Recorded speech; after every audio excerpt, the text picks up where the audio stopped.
How to use a walkboard. When used properly, the walkboard prevents painful back injuries that impact first responders. The walkboard allows you to roll a supine patient through tight places, into elevators, downstairs, and more. This video will show you how to maximize the benefits of using a walkboard.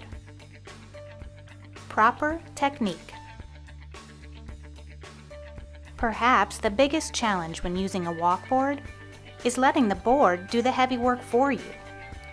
First responders are used to muscling through challenges, but with the walkboard, you can minimize physical exertion and pain.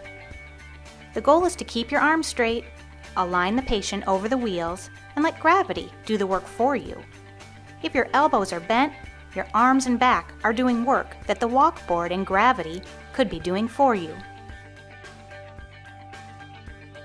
Opening the footrest. To open the footrest, lay the board on a flat surface. Place a knee on the board. Grasp the footrest handle and give the footrest a tug. The footrest will pop out and should be fully open before use.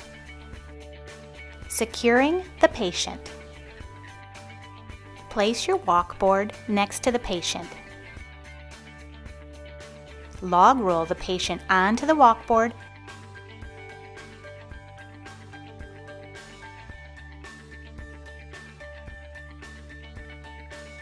and secure the patient to the walkboard with straps at the knees, waist, and upper chest.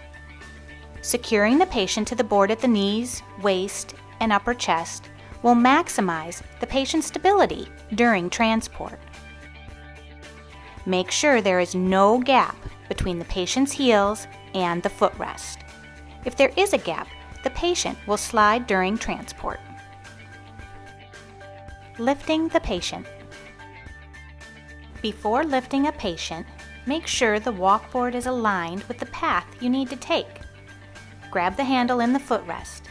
Instead of lifting, slide the wheeled end of the walkboard to your path's starting point. Two paramedics can lift a patient by facing each other on either side of the patient's head.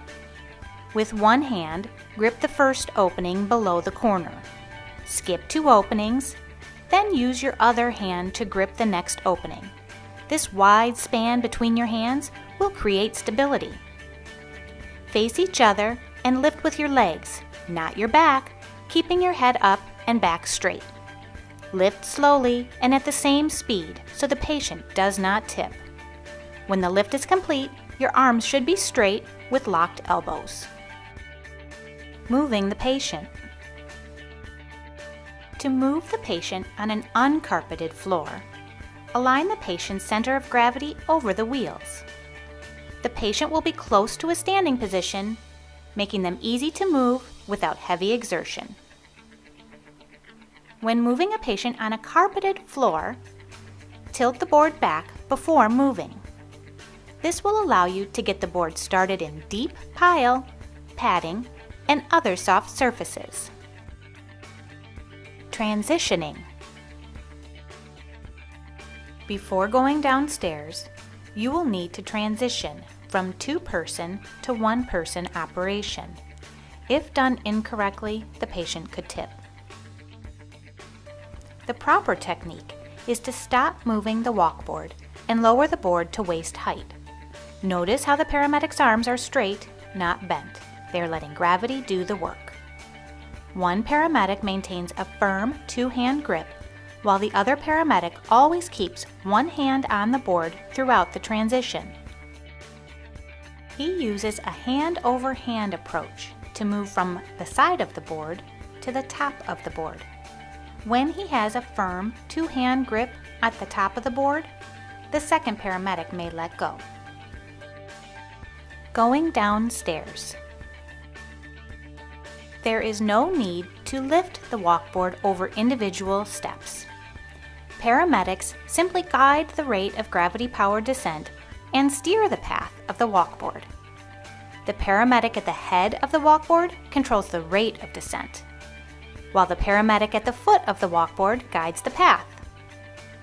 By holding the walkboard low with straight arms, the paramedic at the patient's head puts the board at an angle that is similar to the angle of the stairs. This angle allows the walkboard to slide and be pulled forward over each step. The paramedic at the footrest should pull, not lift, the walkboard over each stair. Cornering tight turns. One paramedic places their foot at the base of the walkboard, blocking the path of a wheel and creating a pivot point. The second paramedic lifts the patient to an upright position and then turns the patient. When the patient is facing the intended direction, the board is lowered and the first paramedic removes their foot from the base of the walkboard. Before beginning the cornering process, make sure the pivot wheel is in the right position.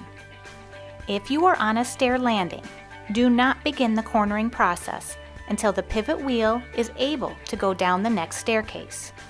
If you corner too soon, the patient will be in line with the railing rather than the stairs. When used properly, the walkboard will help avoid back pain. The walkboard works well in tight spaces, stairwells, elevators, and mobile homes. It is a valuable tool during mass evacuations and water rescues. Please let us know how you use the walkboard. We're here for you. Ask us questions at any time. Reach us at 866-806-8898 or visit www.walkboard.com.